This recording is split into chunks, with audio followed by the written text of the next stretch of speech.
Quand on parle d'intelligence artificielle, aujourd'hui, on pense à ça. Avant, on pensait peut-être à ça. Mais moi, en tant que printer, je pense à ça. Aujourd'hui, on va parler IA, ou plutôt pour les puristes, conception générative. Avec cette technologie, on peut fabriquer tout un tas de choses, des meubles, des vélos, des pièces techniques. Mais nous, dans cette vidéo, on a décidé de fabriquer quelque chose de complètement différent, une guitare. Pourquoi une guitare? Eh bien tout simplement parce que c'est un super exercice. Elle va devoir être stylée, résistante et fonctionnelle. Sacré défi technique. L'idée de départ, c'était de créer la guitare de A à Z et de simplement implémenter dans notre guitare imprimée en 3D les parties électroniques. Mais le souci qu'on a rencontré, c'est qu'on n'a pas d'énorme imprimante à l'atelier. Au mieux, on a cette machine-là, la Elegoo 4, qui a quand même un gros plateau. Donc c'est suffisant si vous voulez imprimer la caisse. Mais si vous voulez imprimer, hop, le manche de la guitare, là, vous voyez que ça passe pas. Donc, on a décidé de simplement travailler avec l'IA générative la partie caisse de notre guitare. Mais pour les prochaines vidéos, vous en faites pas. On a prévu d'acheter la méga imprimante de Elegoo qui sort d'ici un mois. Bon, là, dans un premier temps, le but, c'est déjà de jauger un petit peu les dimensions de notre guitare. Et surtout, ça va être d'identifier toutes les parties que l'IA générative va pouvoir remplacer. Et il y a deux facteurs qui m'ont influencé dans le choix des parties que j'allais garder. La première, c'est tout simplement les forces en présence. Donc j'ai envie de dire, ça c'est la partie DIY. Et la seconde, ça va être le confort. Donc ça, c'est plutôt l'aspect purement guitare. Pour la partie DIY, ça va, ça c'est mon boulot. Mais pour la partie confort du guitariste, moi je ne sais pas jouer de la guitare. Donc j'ai tout simplement demandé à un membre de l'équipe quelle partie fallait garder, quelle partie il allait utiliser. Bref, en tout cas, maintenant qu'on a les zones stratégiques, on va tout simplement pouvoir prendre une photo de notre caisse et on va utiliser cette photo comme calque sur Fusion 360. Ça va être super pratique et ça va nous permettre de modéliser beaucoup plus facilement.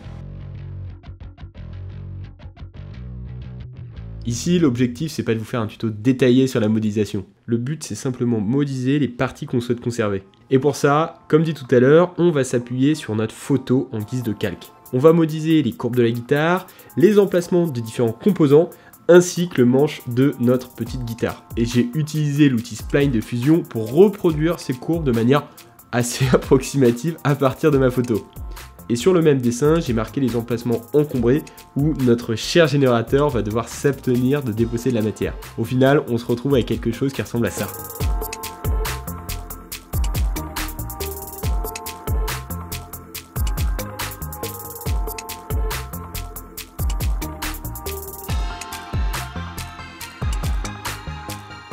Et maintenant, cerise sur le gâteau, la partie que vous attendez tous avec impatience, la conception générative. C'est une techno qu'on utilise souvent où l'optimisation des matériaux et la performance des structures sont cruciales, comme notamment dans l'ingénierie aérospatiale ou encore l'automobile. Cette techno, elle s'appuie sur une IA qui va explorer rapidement une multitude de configurations possibles et sélectionner la meilleure option en fonction des contraintes qu'on aura définies. Et pour que la conception générative soit efficace, il va falloir lui donner le maximum d'infos. Et la première info qu'on va lui donner, c'est ce qu'on souhaite garder ou non. On doit faire un grand tri entre les parties à conserver, je les marque en vert, tandis que les obstacles, eux, je les mets en rouge. Je sélectionne ensuite une seule face de la guitare qui va me servir de point de référence où je vais appliquer les contraintes nécessaires. J'ai opté pour la surface en contact avec le manche de la guitare, parce qu'il faut bien tout simplement commencer quelque part. Après, place à l'estimation des forces qui vont s'exercer sur le nouveau corps de ma guitare. Je les rentre dans Fusion en faisant surtout très attention aux directions pour ne pas tout faire capoter. Je configure ensuite la génération pour l'impression 3D et je laisse la génération se faire sans trop de restrictions. J'ai mis un coefficient de sécu de 3, ce qui signifie que ma caisse peut résister à 3 fois les contraintes normalement appliquées. Parce que d'après vous, quelle est la principale menace pour notre guitare imprimée en 3D? Que je me mette à jouer? Non, non, je vous assure, bien pire. C'est que la caisse ne soit en réalité pas assez résistante pour supporter la tension des cordes qui est quand même très importante. Notre pièce finale doit être quand même assez solide, même si je vous promets que j'ai pas prévu de fracasser la guitare sur scène. Normalement, à ce stade, on a donné toutes les infos nécessaires pour que le logiciel il puisse opérer normalement. Je lance donc la génération et j'attends entre 30 minutes et 1 heure avant d'avoir les premiers résultats. Premier essai, pas convaincu. J'ai donc répété l'opération jusqu'à trouver un truc qui commençait à me plaire. Et là, jackpot, je suis tombé sur cette petite merveille qui correspondait vraiment à ce que je voulais. Et n'ayez crainte, si vous faites la même chose, ce processus d'itération est totalement normal. C'est un peu la roulette russe, on sait jamais sur quoi on va tomber. Il faut toujours s'y reprendre à plusieurs fois et c'est toujours sympa de se dire que tous les designs qu'ils nous proposent sont toujours uniques. Après, c'est à vous de choisir celui que vous préférez. Allez, maintenant qu'on a notre fichier, place à l'impression.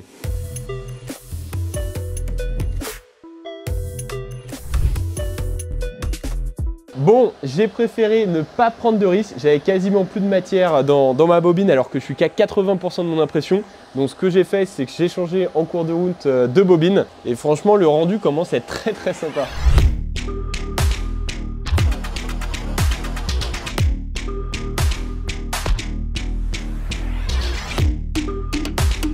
Allez, après maintenant quasiment 3 jours d'impression, on va retirer la bête. Hop là.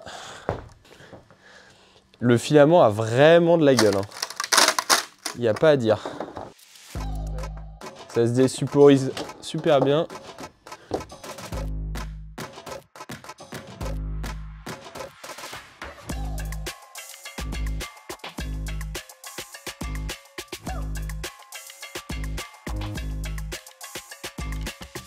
Ok, donc je viens de désupporiser ma pièce de guitare. Franchement, elle a de la gueule.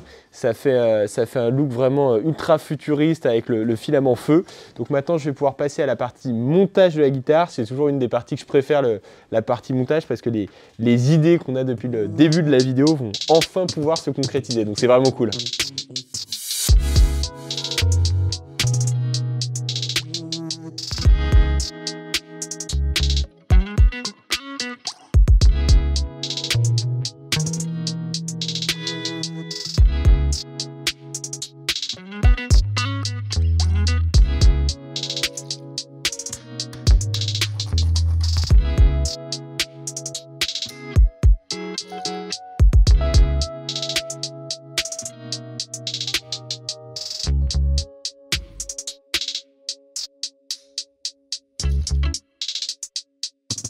Bon, notre guitare est terminée. Franchement, elle a de la gueule. Elle est pour le moment assez solide pour tenir la traction des cordes de la guitare. Bon allez, c'est le moment de tester notre guitare et voir si elle est aussi stylée que fonctionnelle. Je vais pas jouer de la guitare. On va plutôt demander à Barnabé, un de nos commerciaux, de tester la guitare. Barnabé.